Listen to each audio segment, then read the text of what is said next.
तोहर का खाले हो दिने प दिन चिकना ले हो दिने प दिन चिकना ले हो दिने प दिन चिकना ले हो कोहिनी तोहर का खाले हो दिने प दिन चिकना ले हो दिने प दिन चिकना ले हो दिने प दिन चिकना ले हो तो हमसे करा दो बियाह भौजी यही साले हो हमसे करा दो बियाह भौजी यही साले हो हमसे करा दो बियाह भौजी यही साले हो हमसे करा दो बियाह भौजी यही साले हो हमसे करा दो बियाह भौजी यही साले हो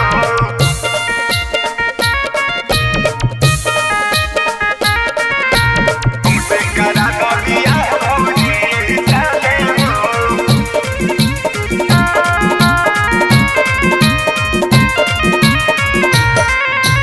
अशोक के कद यादगार तनी फगुआ अशोक के फगुआ हो अशोक के फगुआ अपना बहिनिया के बन जा तू अगुआ बन जाना अगुआ हो बन जाना अगुआ जब जब सोझा से जाले हो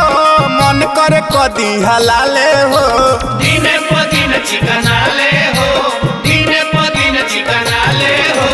हमसे करा दो बियाह भौजी यही साले हो हमसे करा दो बियाह भौजी यही साले हो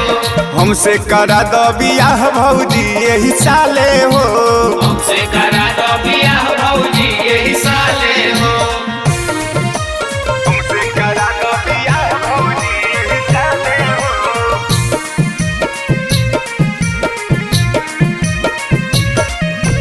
कहिया ले इनका के रखब कुआरे रखब कुमारे हो रखब कुमारे शंकर अमित पर कर विचारे कर बिचारे हो कर बिचारे पड़ी है 20 साल के पाले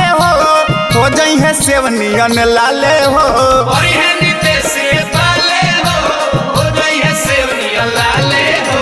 हमसे करा दो बियाह भौजी यही साले हो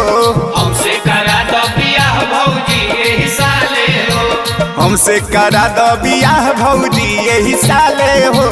हमसे करा दो बियाह भौजी यही साले हो अरे करा दो ना हो।